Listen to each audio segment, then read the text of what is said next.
Hello, everyone. Thank you for joining today's national meeting. My name is Kalani Johnson, and I am a senior research specialist working with CNA and BJA's body-worn camera training and technical assistance program. This session will consist of a conversation between two BWC TTA subject matter experts on topics related to reviewing body-worn camera video footage to assess officer performance and how BWCs can be used as a training tool.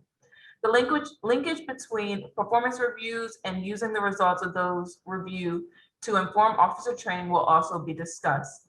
The session will also include an opportunity for participants to ask questions of the presenters. Now I'll pass it off to Jane and Harold, as he has just joined us, to begin the session on officer performance review and training with body-worn camera footage. Thank you. Thank you, Kalani, and please forgive the lateness. We're talking about technology, and I'm still trying to figure out how to use it. So, folks, good afternoon. We appreciate you joining us today.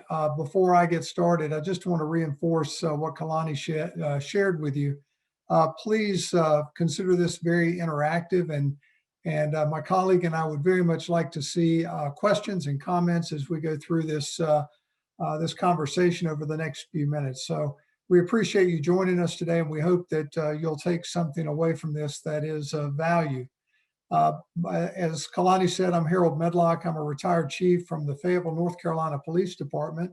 I spent 4 years as chief in Fayetteville and 25 years with Charlotte Mecklenburg Police. And I have the distinction, I guess, of being one, or my department does, of being one of the 2015 BWC grantees, the first round of body-worn camera grantees. And what a fun time that was back in 2015. But truly, it gave us an opportunity to equip all of our officers, all 423, with body-worn cameras, and really helped us build some trust and transparency with our community in Fayetteville. I'll turn it over to my colleague to introduce herself. Thanks, Harold. So I am Jan Gobb. I am an assistant professor at UNC Charlotte. So Harold and I discovered that we're like 20 miles away from each other. And I've been a body-worn camera TTA subject matter expert for about too many years, probably 5 or 6 years now. And I've been working with body-worn cameras since 2015. So I've been doing a lot of research in that area and working, of course, with TTA. So as we're sitting here talking about training and performance review, one thing that we wanted to emphasize was that we're going to talk here about kind of related to training, how to use body-worn camera footage as a part of training, not training on the camera itself. So we wanted to be clear about that. And of course, how to use the footage in performance evaluations. And so kind of this how to incorporate footage in this other way. And I wanted to start, I'm an academic, so I think about research, right? And so one of the things I wanted to touch on was just this idea of we look to research, and there's a lot of research on body cameras. And I know Mike White's on the call, and he's going to probably correct me on the number, but there's probably somewhere in the order of 150 to 160 studies on body-worn cameras. But what we don't see really much of any research on is how this technology is used in actual training. How is it used in terms of performance evaluations? These are areas that are largely unstudied. So it's an important topic for us to talk about, but it's also an important topic for the academics talking about body-worn cameras to consider as well. So one thing that we wanted to start with was a poll question. So to get everyone ready and engaged. So we're going to start with our first poll question about what concerns people have about using body camera footage for training or performance reviews. So do you have any concerns, you or your agency? We provided a couple of possible options, right? So one option might be, I know that you've had issues or you've heard about problems with officer privacy, or union or collective bargaining units concerns. You might not have any concerns, and you might have other concerns. And I'm going to apologize up front. We're having a pretty bad thunderstorm in Charlotte, so my internet may be a little spotty, and I'm not sure about Harold, but if you see any weird visual or audio issues, that might be why. So that's the question. I'm not going to answer the question. I know it popped up on my screen. I'm not going to answer the question, but if you could go ahead and answer those questions. So most people, looks like 60% don't really have any concerns about using it. That's good. We'll get to the question later about whether you actually use it in terms of training and body and performance evaluations. But it looks like about even percentage for privacy, and then unions, and then others. So we'd be interested to hear what, for anyone who selected other, what your other concerns are, because we want to make sure that we touch on those. So if you could let us know in the chat box what some of those other concerns are, we can make sure we talk about them. So our first question we'll start off with is, and we're going to run this kind of more as a conversation between Harold and I. And so we're not going to have slides. We're just going to talk, and we'll ask for questions periodically. As Harold mentioned, please do ask questions, and we'll talk about those as we go through. But the first would be, for us to kind of talk about, police departments and sheriff's offices often don't include training or performance evaluation as part of the formal policy or practice. So Harold, why do you think that is? Well, it's been an interesting journey from my own experience in Fayetteville, but also over the 4 years that I've served as a TTA lead for body-worn cameras, working with about 40 agencies, and that's both police and sheriffs. And I think some of it has to do with not wanting to point fingers at our own people for poor or questionable or scary performance. Mm-hmm. And then the other is that, we're working with sheriff's deputies and police officers who, when they do something really good, don't really expect any acknowledgement. And so, we're kind of caught as agencies between the rock and the hard place of, we don't want to point fingers for and use body-worn camera video for some more questionable performance issues that we could all learn from. But then we have some really great things that are happening out there, and the cops and the deputies just go, it's okay. I just did what I'm supposed to do, what I was trained to do, and therefore it's not a big deal. And I don't want you to make chief or sheriff, I don't want you to make a big deal of it. Well, Jan, what do you think about as it relates to performance evaluations? Why is that a struggle for agencies to use body-worn camera footage? I think you touched on two big issues. I think there's a lot of overlap. It makes sense why training and performance evaluations are in the same panel, right? Because there's a lot of overlap there for reasons why we might not want to do it, or why agencies may not want to use it. And certainly you touched on the issue of not wanting to embarrass people, not wanting to officers not wanting to bring anything up. But I think for supervisors, taking out frustrations on the officers, through footage, the term fishing expedition comes up somewhat regularly. And so I think that's a huge one for performance evaluation. So while Jan is being struck by lightning, hopefully there you go, Jan. Okay, now you're back with us. Sorry. I did get your internet connection is unstable. So meeting, but I think fishing expeditions can be a huge piece of that. And so when we are concerned about, when officers are concerned about these fishing expeditions, that my supervisor is just going to go and find the worst videos, right? And that's what's going to get put in my performance evaluation, not all the good things that I did, right? Because I may not point them out, like you said, Harold, that cops don't want to mention the good things necessarily. I think departments can still do things to kind of qualm those concerns for officers, making sure that you can do things like, having a kind of a random process, right? We're going to select a random day, we're going to select a, random type of call, right? So there's ways to get around that, but certainly officer buy-in really just makes an important key there. And so if you have officer buy-in to the process and you have officer buy-in with the policy, and I know we talk about that a lot with TTA, right? It's having officer buy-in. Then once you have officer buy-in, it makes it a lot easier to use them in these kind of more subjective kinds of ways, right? But making the process as objective as possible. So in terms of training, I know your department in Fayetteville had, you were one of the first sites. You mentioned that you were one of the first sites. So as you worked through policy development, did you or your staff consider using body cameras for footage for training purposes, or was that kind of like well, that came like 2 years later or something, or was that on your mind from the beginning?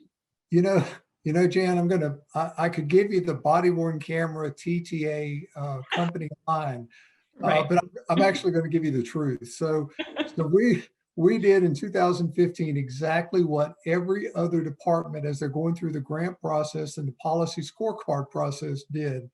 We did the bare minimum to in our policy to meet the scorecard, and then we moved on. And frankly, what we were most concerned about at that time was, again, making sure that the officers understood why it was we were deploying body-worn cameras, helping the community and educating them on why we were engaging in this body-worn camera program. But it was really the training that we were concerned about was the training on the body-worn cameras themselves, and then on our policy. And we didn't give much thought to, okay, how does this impact us moving forward? It's really interesting as we were going through that and both educating the officers and the community, we used body worn camera video from other departments to demonstrate the value of it. And so that became kind of our norm, that we were using other departments' videos to engage in our training. Totally didn't really get the importance of using our own until some months later that we had an incident that occurred that really started to help us think about using internal videos for training. So, and I know you have an interesting story related to that topic, but I want to maybe we can talk about that story, because I think it's an important illustrative tool. But let's put the poll question up in terms of policy. So, do you use body camera? Does your agency use body worn camera footage in training? Does the policy currently permit that? So, do you, in your policy as it's written, or as it's going to be written, as the case may be, is that permitted for training purposes to use footage in training? So Harold, tell us about this incident, because it's an interesting incident.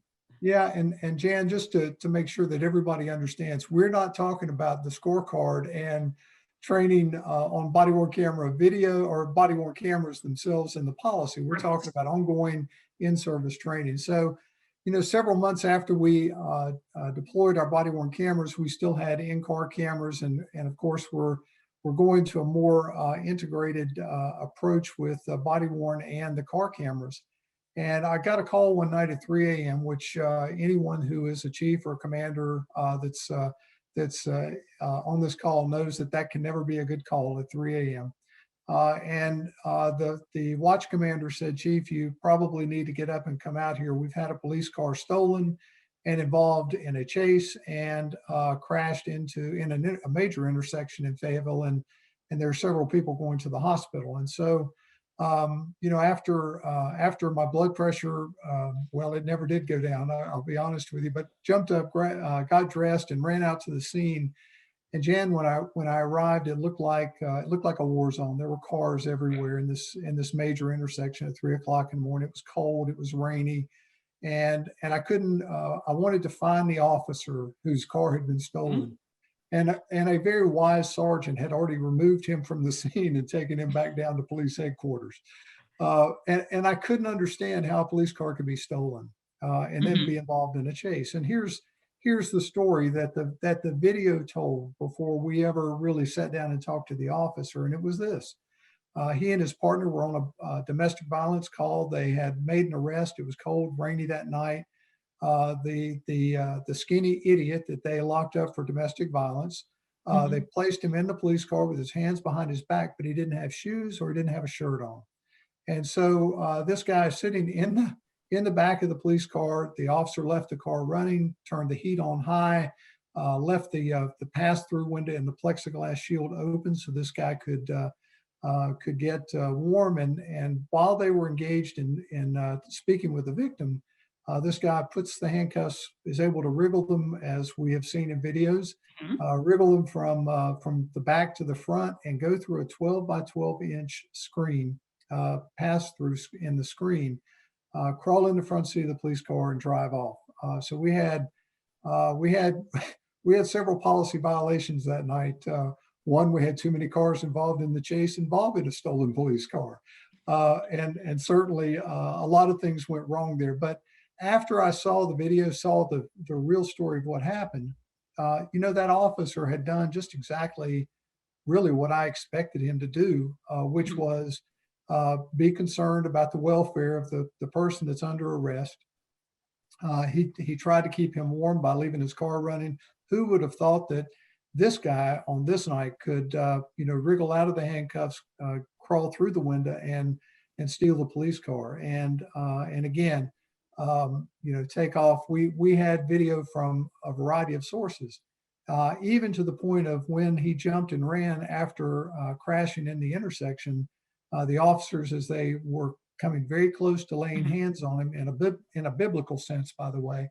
But he fell and then claimed that he was injured as a result of the crash that he had created. So great video footage. And I brought that officer in the next day, and he was terrified because he really thought that he was going to receive some harsh discipline. And Right. so we went through the video, and I said, I don't think that I would have done anything different than you did. And so here's what I'd ask you to do, not as discipline or punishment, but would you mind showing this video to all of the patrol officers, well, actually everybody in the department in some shift briefings, and explain what happened? And he said, Chief, I'd be happy to, because this doesn't need to happen to someone else. So he did that over the course of a couple of days. It was phenomenal training that we had this guy who was able to say, this is what happened, and share that experience. Now there was something that happened, Jan, as a result of that. There were people that really started paying attention to what it was that happened that night.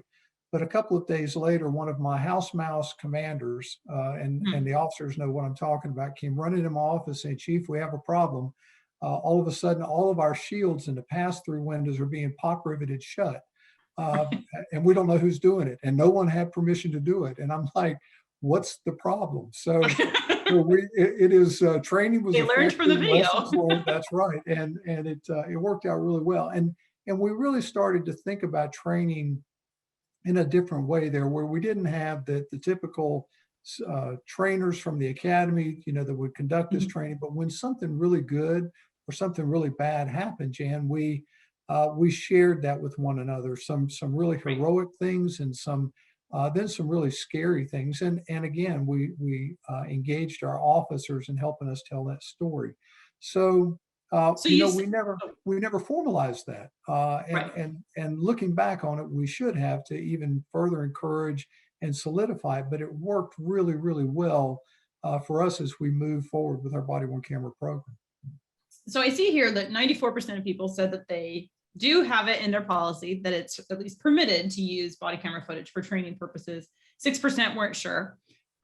So that's good. Nobody said no. So that's good that they have the permission. Now, I know we've talked about, with the scorecard and the variety of phrasings that we have seen over the years. And it can range from the one sentence, yeah, we can do this, right? Like, you're allowed to do it, right? And then there's the much more developed policy related to, how is that going to be done? Like you were saying, what's the process, that's involved there? So I know that you mentioned previously about just a few minutes ago about that you used to use examples from other departments. Those are the footage examples you would use. And I've seen lots of agencies do that. They'll pull footage from YouTube or whatever and say, okay, let's train on this. But what do you think are the benefits to using in-house examples? Exactly like you're describing, having this officer go and explain this exact situation, which I'm sure everybody heard in, by the time they came in for work the next morning, they'd all heard about it. So it's interesting because they'd heard, but they'd also heard the rumors. Right. And so it was really great for this young officer to be able to stand in front of his colleagues and and then some much older, more experienced officers who again, would kind of say, well, that would never happen to me. But Right. deep down, when they hear the story and they see this guy wiggle through from the car camera, wiggle through the opening, it was pretty eye opening. And so I think what we really have to do is really think more about formalizing, encouraging officers in policy to say, we expect that you would come, not that we encourage, but we expect our officers to come Uh-oh. and share that information with us, and again, volunteer to use the experience. And so, we have a variety of, as you said, we have a variety of ways that we talk about how we recognize body-worn camera video as training, but it really does come as the policies that I've seen and worked with departments on, in that we are encouraging our officers to do that. And I think some of that, Jan, and I'd love to hear your perspective on it because you've been doing this as long as I have, but we're so concerned about having buy-in from our officers on both on the training side, but also the performance evaluation side, that we for at least the first while, until they really become comfortable with it, acknowledge and understand what it's all about. We really are, as departments, we're fairly light on the expectations of sharing good and bad experiences, both with Sure. performance evaluation, but certainly with training. Yeah, I mean, I think that especially with agencies just getting cameras, right? The with new programs, there's so much going on. As you're aware from sitting in the seat, and from me from providing TTA, we know that that there's so many pieces going into it that it's kind of like, what do I have to handle now? And what can I put off until later? Right. And we all know that, well, that's something we can deal with later. But I think training in particular is a huge piece, because, they're constantly going through training. Officers are constantly going through training on all different types of training, right? Use of force training and crisis intervention training and all kinds of things. And using footage to highlight these pieces can be really valuable. Yeah. I've seen with agencies, with one of the agencies I've worked with, that an officer identified two types of video, two pieces of video, and he specifically picked these two videos because they were like 2 or 3 weeks apart, I think, and in between that, he had gone through crisis intervention training. So, and the two videos were very similar types of calls, like almost identical types of calls. And he wanted people to see, this is how I responded the first time, like how everybody's going to respond, because it's according to training, to policy and everything, it was wrong. But then he said, now look at this other one after I've done CIT and how it's totally different, and it plays out very differently. And so I think it was a really great way. It was great for me to see and so, oh my gosh, these are totally different. But it was great for his colleagues to see, wow, there's this huge difference. And that was really the only difference, was he had gone to this training in between. And so I think he was able to show other officers, like, here's how differently we can respond to things. And so that's one thing. And I know we have some questions here. Brittany's feeding me some questions. So one that we had about officer buy-in was, how have you worked with unions to get buy-in for using footage in performance reviews and training? So I'll let you, how do you deal with unions? Yeah, it's interesting. Again, I think we really have to talk about it from the officer perspective, then from, a CBA or a union. It really does come to, what benefits the officer. And again, there may be some unions that say you can't use any of the body-worn camera footage because we don't want to embarrass any of our members, of the union, or you may set a precedent, or it may get out, somebody may video it and put it out. And I think we just have to really, Jan, work with with the individual officers and engage them in helping to write the policy. This training piece that you would do, where there would be an expectation that, hey, we want you to share with us some really good stuff, but we also want you to share with us some things where you get back in the car and go, holy crap, I just barely escaped that. And now I've learned a lesson, and how many others on this department may experience the same thing, or even experience the same person later on, where again, you can share that that experience. I look at the story you shared about CIT, and there may have been some that would have said, well, that officer was a cheeser. He just wanted to brag on himself. But if there's something in the directive and the officers are engaged in writing that policy, and they all, well, most all of them agree with it, that really they're encouraged and expected to share that video with their training officers or with their commanders or supervisors, and then really volunteer to be the instructor for the video and just say, hey, this is what happened to me. And while you see what you see may look really crazy, or you may have heard a rumor, this is what really occurred. And we don't want to do that with the high profile, serious cases, but those traffic stops where, an officer did a really great job with CIT, or did, walk back to the car and went, man, my positioning was wrong. And I didn't see what I should have seen in that. And okay, here's an experience I can share with other officers. I think is very beneficial. So developing policy in a vacuum, no matter what it is, whether it's a union or a non-union shop, and the officers don't have any input into it, really is a struggle to get them then to buy into it. The unions are an interesting beast, because they, and they're promoting the officers' well-being, but in some cases it can be like, well, wait a minute, this is beneficial to the officer. So I think, to your point, I think trying to get the officer buy-in aspect is basically saying, here's why this is beneficial to you. And I've seen policies that have said, these are going to be used in terms of again, they're for teaching purposes. They're not being used in disciplinary. You can write it into policy where it's not a disciplinary thing. Right. There's not going to be a write-up that's going in their file, because of this. And so it's, hey, like you said, I want you to learn from me, good, bad, or otherwise. I want you to learn from me. But we would love to hear from others, maybe in the chat, who have had to deal with unions and how they've managed their unions. So one thing that we wanted to know, we'll put a poll question up about resistance. So what kinds of resistance are you guys seeing from your officers, from the officers in using body camera footage for training? So here were some ideas we came up with as to why, officers might be a little resistant to the idea of using it in training. So their privacy or privacy of others, a fear of phishing expedition or similar kinds of fears. They don't want to take the time to find videos.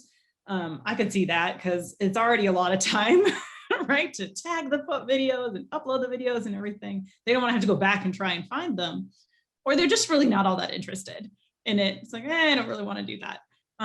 Or maybe some other reason that they're objecting, but you also, the not applicable, you may also say, our officers are all in and using it in training, or for the most part, they're pretty, we have good buy-in there. So we're just interested in seeing what people have to say here. I think the ones I've most often heard are the fishing expedition, but I know the time component is huge. There's a lot of time that goes into, every day having to tag the video, and what you have to add into a report and things like that related to the videos. They don't want to go back later and find it again. And as I expected, fishing expedition is, so I don't know if you guys can all see the results, but 53% said fear of fishing expeditions, which makes perfect sense. Privacy concerns, good. But almost a fifth of you guys are saying, not really any objections from our officers. That's great. Privacy is huge. And I know somebody mentioned further up about concerns with handling victim identity or victims' information with trying to use the footage for training. And certainly when you're dealing with sensitive populations, when you're dealing with calls that have sensitive situations going on, it's kind of that fine line, like, okay, is this one that really we should be like showing the entire department about this call, right? So I can absolutely see how that might be a concern. But I think the fishing expeditions becomes, that fear of discipline. If I'm going to tell you this bad situation happened, right? And now I'm going to get disciplined for it because I did something wrong, or I found a policy, you're going to find policy violations because of it. How do you get around that? So what do you think, Harold? How do you think you get around those? Well, there's a couple of things, and please keep in mind, I think like a cop. I still have that. I still have that mindset. So I really think there's a couple of ways that a cop would think about it, especially an officer or deputy who maybe really did something and they really messed up and they violated policy. So the first thing I think is, well, I'm going to go and tell them, hey, this is a great training video in hopes that I won't be disciplined for it. Almost that's true.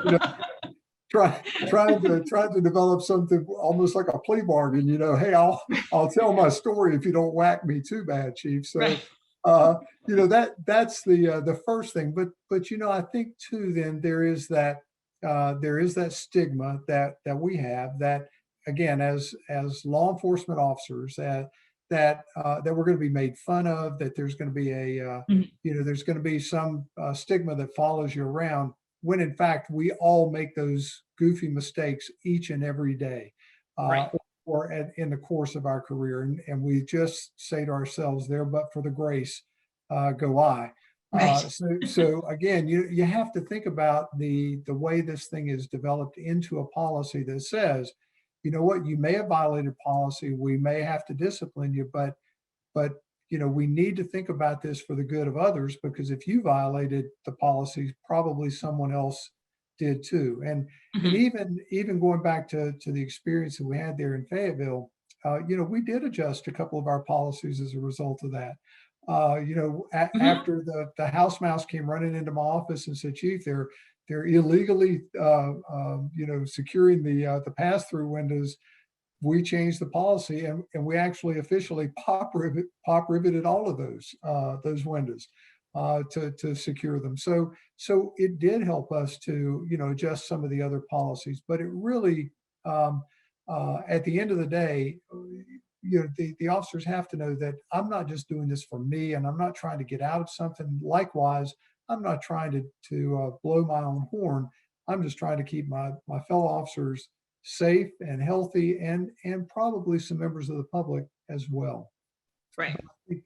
I think it's officer buy-in in helping to develop those passages in the policies that go a long way.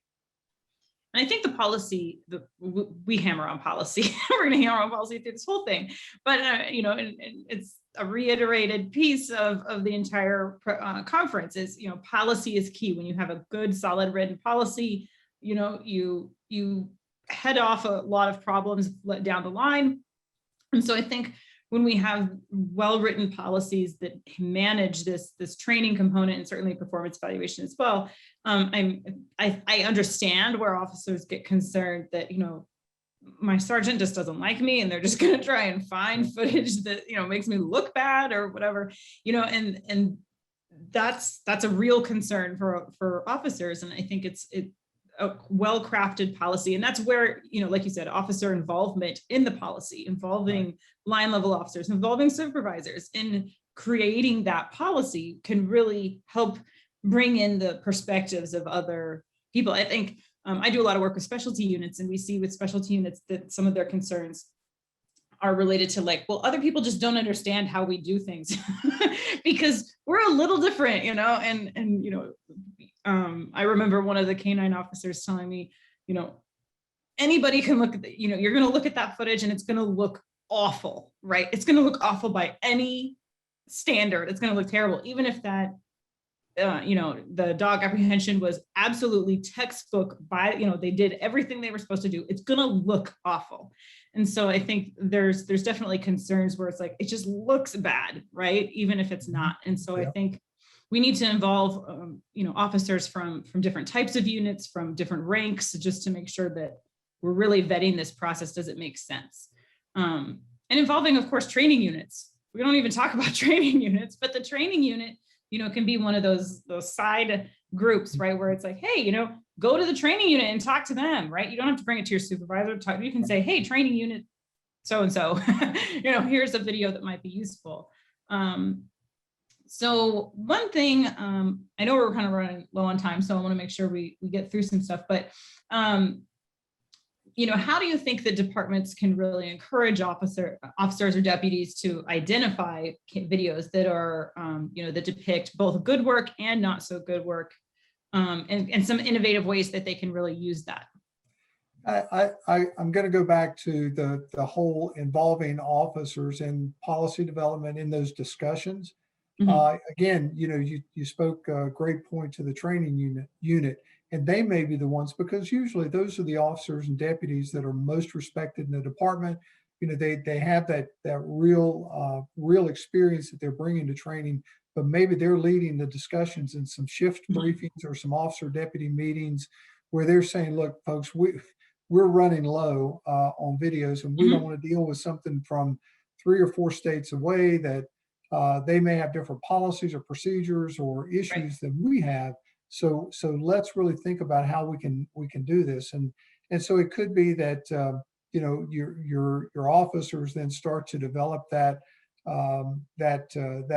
passage or that piece of the body worn camera policy that starts to not encourage, but direct officers that I need to do this, that it also gives them some cover, because if it's in policy, then the officer can say, well, I went and told the trainers, or I went and told my supervisor, because that's what policy says. And if it's in policy, generally we're going to follow it.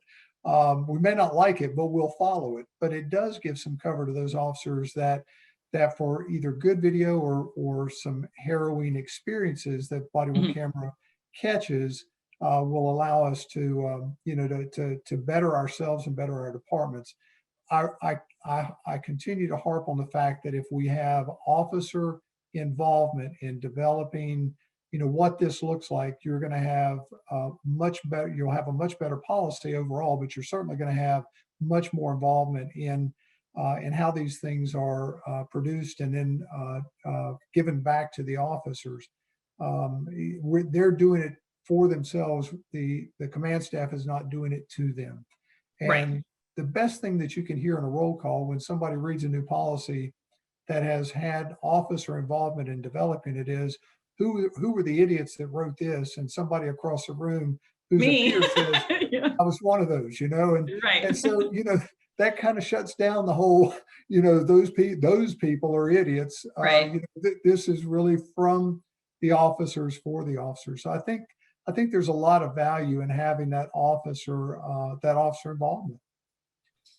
And I agree. And I've seen in terms of like kind of innovative ways for including training. And I know I've seen it with the training unit, certainly, but I've also talked to units where, I remember talking to a unit where they said, it was a specialty unit, and they said, we work nights, we work the night shift. So we work a lot with the night shift shifts because, the training guys aren't here. And so, we do a lot of training for them. And so they, they set they take their body cameras, and they'll set them up on different places just to kind of get a field of view to see, running through scenarios and stuff, or they'll have them watch, let's go back, kind of the field training sort of scenario, right? Like, let's go back and, kind of walk through the footage, what did we do right? What did we do wrong? And one of the officers was telling me, that this officer, they're like, I swore that I forget if it was the amount of time that she waited or something. And they said, yeah, I waited this long. And they were like, no, go back and watch it. And it was a lot, because she had done it a lot more quickly. And she thought she waited a lot longer. She said, oh my gosh. And so, okay, well, how can we make sure that you're waiting a certain amount of time or whatever it was? So I think it was really helpful for them to be able to use kind of that field training model, right? But all the time, let's go back and look at that footage. And that's one way to do training, right? It can be one-on-one. It doesn't have to be going in front of an entire shift or all the shifts. It can be, a supervisor going through and they find a video and they say, hey, let's use this as a teachable moment, a training moment for this officer. Maybe, hey, I've seen a few people doing this same thing. Let's walk these videos through and say, hey, I'm noticing you guys are doing this. Let's figure out a way to not do this. Let's brainstorm. How should we respond to in these situations instead? Because this seems to be holding up a few people or multiple people, more than one, right? So I think making it that group thing, right? It's not just you made the mistake. I've noticed a lot of you guys are doing the same thing. Let's try to fix this, because then it becomes, you're diffusing blame, I guess, to some extent. Right. I think it's helpful. It's interesting. Just last week, we had one of our body worn camera sites from last year's grant cycle, who was sharing with my partner and I in the in our monthly call, Mhm. and so they're just to the point of deploying, Jan, and this commander has told all of his deputies, after every traffic stop or after every interaction, I want you to go back to your car Mhm. and review your video Mhm. and self-critique. And Right. what a great opportunity, and I know Absolutely. we're all busy, but at the end of the day, we're not so busy that, in a 8 or 10 or 12 hour shift, we can't go back and look at 2 or 3 of our own videos and say, wait a minute, I pulled in too close on my approach. Right. I didn't wait for my backup. I didn't have good position on the car when I walked up. I didn't see the person that walked up behind me in the traffic. Those are Mhm. the things that are teachable moments that officers and deputies can learn from, but then they can also share that with, their shift mates, their Right. squad mates or whatever. So there are some things that, and so we've encouraged that commander in this sheriff's office to more formalize that, to Right. say, you know what, we want you to review 5 or 10 of your videos, every month, and then self-critique. Not that they're going to report out on it, but I think at some point they should be able to do that. So you have officers now that are critiquing themselves. And we Right. all know cops are way more critical of themselves. And well, not really. There really are some I think we're all supervisors that critical. are much more critical than officers and deputies. But again, it levels the playing field so that if you do have that person, that supervisor that is fishing, um, that the officer or the deputy can say, hey, well, okay, I did mess up on those 3, but here are 6 more where I did a pretty good job. Right. And if you're going to document those, I want you to document these as well. So Which is a great segue to performance evaluation, where actually we didn't even plan that. So we'll move on to performance evaluation because there's a lot of overlap. So we've talked about it a little bit, but so we're going to first ask a question, our last poll question about use of body camera footage in performance evaluation. So I know we asked about if your policy permitted the use of body camera footage for training, but what about for performance evaluation? So not auditing, but performance evaluations. Yes, no, or you're not quite sure. And we'll give some time here for that one. But yeah, I think a lot of agencies tend to, as we saw, a lot of agencies include it for training, and a lot of some agencies are starting to use it for audit, to audit the footage. But right. performance evaluations are another area where I think you get a little bit of the fishing expedition question. So we'll wait a few seconds for the results. So interesting. Okay, so 35% said yes, 40% said no. Their policy does not permit it for performance evaluations, and then others, about a quarter of people weren't sure. So I'm not sure. This was a poorly this is the academic in me. This was a poorly constructed survey question. So because now the no's, those 40% of no's, could be that they don't allow it, right? They say, no, we're not going to do it. You can't do it. They also just couldn't have put it, they might have not put it in at all, right? So it just might not be there one way or the other. And so, so I don't know. I don't know for those 40% which category they fall in. But if you were one of the people that said no, and you know why maybe you don't have it in there, or you have it in there that you can't do it, I'd be curious to know why you decided not to do that, just out of sheer curiosity for myself.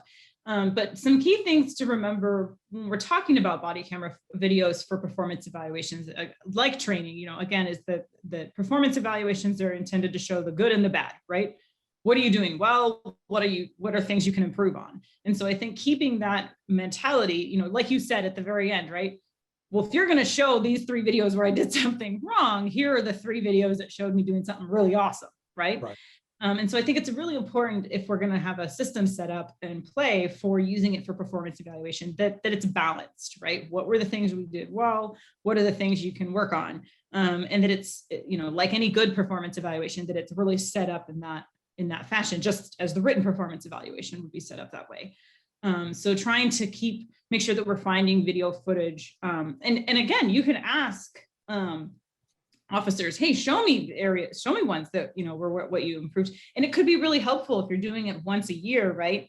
That, you can say, hey, in the last one, you said that I need to improve on this. Hey, look, here's some videos of me doing what you told me I needed to improve on, right? So using it to document improvement over time could be really helpful. So how do you think, how might agencies go about setting up a system for using videos and performance evaluation? We're almost at the end, so we can just kind of tie up, but like, what are some thoughts on that, or ensuring that they're not tied to disciplinary action? Jan, we all have to remember that even those supervisors also go through performance evaluation, right? and if they're constantly giving attaboys to their buddies and and the oh hex to their to the non-favorites, that's going to become pretty apparent pretty quick. And sure. And so, they're held accountable to the same, or should be held accountable to the same terms and conditions that officers and deputies are as they go through their daily work. I mean, that's what a supervisor or a mid-level manager does. So I think, again, making sure that we write this in such a way that you have involvement, that it is a factual basis, that you're always looking for those routine calls, there's no such thing, but those calls for service that best demonstrate, a person's, knowledge, skills, and abilities. And I'll use just a great example here. It's, in a lot of ways, it's the way you talk to people. That may be the thing that starts a lot of negative interactions with officers or deputies and a member of the public. But if they're doing it in the right way, and over time they're learning, the body-worn camera is the best vehicle to demonstrate that. So again, I think making sure that those officers are tagging those videos. Again, this is my performance evaluation. So if I did something really good, I'm going to tag those videos that show what I'm doing really good. Right. I'm not going to do the ones that show what I'm not doing. So that's one sergeant, So that's one really concrete idea that it came up. I thought about it for training, and then it left me, and then you brought it up again. So one option here might be that you actually provide an option in the tagging system to say that we're going to tag it that, hey, this would be a good training video, right? Or, hey, this is a good one for performance evaluation. Right. Not that they have to use those, but that at least then they're there and they can see them. And then, the supervisors go through routinely, and then if they, hey, I want to keep this, it may be one that would normally get purged right before the performance evaluation would happen. Right. So you can say, no, if it's going to be, tagged with performance evaluation, it gets held longer, right? So that then they can see it again later.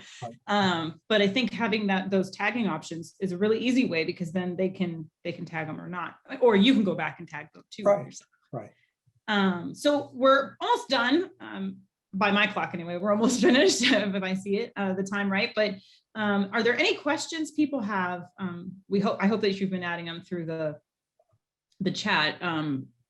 But they haven't come across my screen, so I haven't seen them. But if there are any questions, we'd be happy to take questions. One that did come up was, are there certain categories of videos that maybe we shouldn't use for training? So for example, a particularly problematic event that might be very traumatic to officers. So to me, that would be like, don't use the one that has an officer down scenario, right? Like, right. Don't use that. Right. So what other types of calls do you think might be problematic to use for training?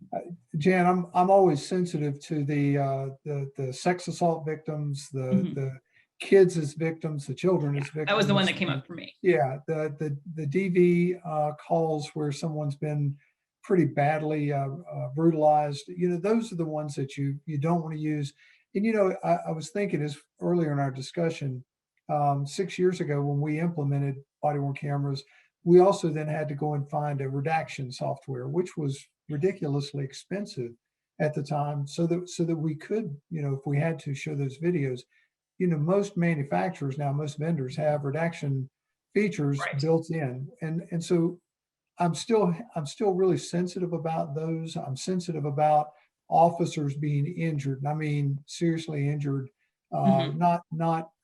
not to the extreme, but injured and showing that pain. I'm a little bit sensitive to that. But I think that with redaction software, there are so many opportunities now for us to be able to use some of this video internally to show exactly what happened and to learn from it. So I think as we move forward, we again think about before we use that training, that video for training, we're gonna do the proper redaction to protect the innocent, maybe even the guilty. Absolutely. So let's see, I've been told there's no questions in the chat. So thank you all for attending and for coming. The next session does start at 3 o'clock. Brittany or Kalani, is there anything CNA wise that needs to be said? Nope, thank you. Thanks to you both for the great conversation. And again, we invite, as Jan said, we invite everyone to join us at 3. The next session is titled Understanding the Benefits of Compliance Checks and Audits. And that will take place just using the same link that you used to log on to the opening session. So thank you, everybody. And again, thank you, Harold and Jan, for the wonderful session. Have a great day. Thank you, guys.